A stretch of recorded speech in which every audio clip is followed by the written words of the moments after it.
On the 15th of August 1995, a doctor named Stephen Ammerman was found dead in the shower room of Simpson's guest house. Ammerman, a former drug addict, was obsessed by Hollywood and looking for a way into the movie business. It was claimed that Ammerman had been acting as Simpson's personal physician and had been trying to help Simpson get off drugs. Stephen Ammerman was a guy who has very much been entranced by Hollywood. He was a doctor. He was a pretty entrepreneurial, enterprising doctor who had started some businesses and done fairly well for himself, but he really wanted to make it in show business. He was even trying to make his own film with his own money. Steve Ammerman, who first introduced me to Don Simpson, ostensibly coordinated Don's medical care. They were quite close. They were very good friends.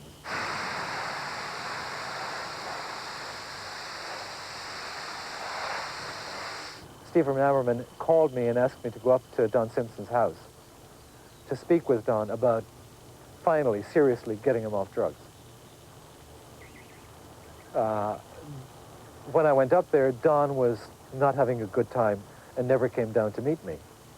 He could be a bit of a recluse, and he was in a reclusive mood that day and did not come down. So I spoke with Steve only. 2 to 3 days later, I get a call from the hospital. Steve is dead. Stephen Ammerman's death from an overdose of drugs, which included Valium, cocaine and morphine, foreshadowed events to come. Even though some reports said that the scene had been sanitized, Simpson denied any knowledge of Ammerman's drug use. His story was that Ammerman had asked if he could spend the night with his girlfriend, and that Don said fine and went to bed, and as he put it, that he woke up the next morning and found this blue body with a needle in it the next day.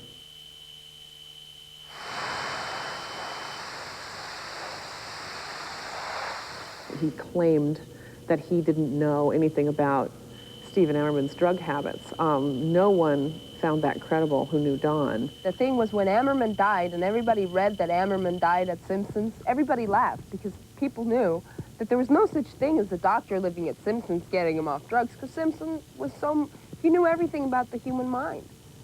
And there was no doctor that was going to be able to convince Don Simpson of doing anything. It was going to be the other way around, whether you liked it or not. The incident passed without really doing lasting damage to Don in terms of a problem with law enforcement. But of course, from a public relations standpoint and probably from an emotional standpoint, it was a disaster for him. And he was painfully, painfully concerned that the town, as he referred to this Hollywood, would never believe that he wasn't somehow complicit.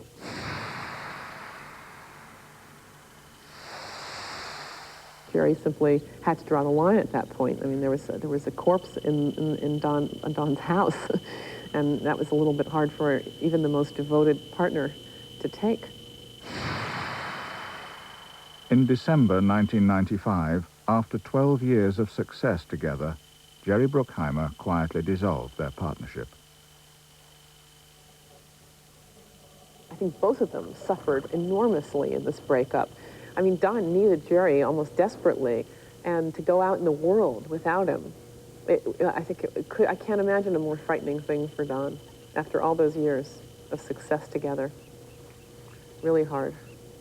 He was going to have to really be on his own and be responsible and not have Jerry to do certain things and not have a staff to do certain things.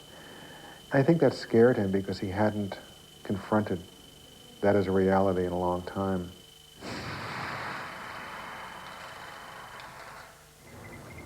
He said towards the end of his life at one point, when I warned him against the use of stimulant drugs, that he would have to do them in order to be able to perform and in order to be able to get his business back together now that he had split up with his associate.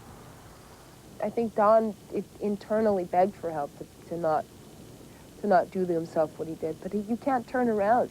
So once you've been there, you can't turn around. Sometimes you're better off killing yourself on that stuff than getting off of it, because life will never be the same.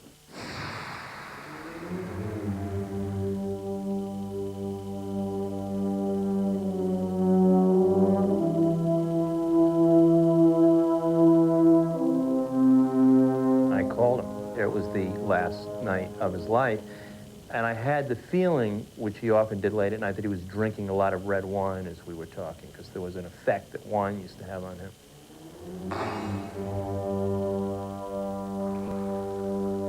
He told me about the concerns that others had had for his problems.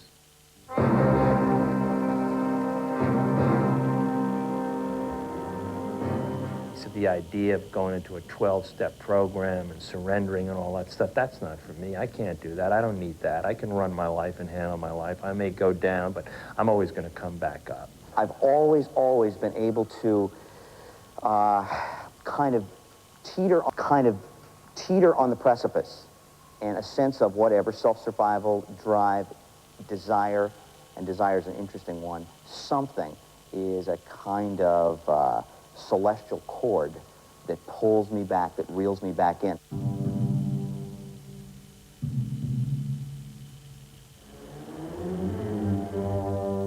Death, if it's going to visit me, I hope it comes in the night and just strikes me down. On the 19th of January 1996, Simpson's heart stopped. He had been a gifted outsider, a maverick who had fought his way to the very top. But in the end, Don Simpson died the sort of death all too familiar in Hollywood, making him a legend for all the wrong reasons.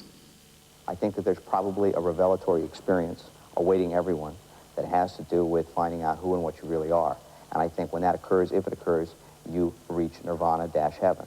And the degree to which you don't reach that place of realization, you're in an eternal hell.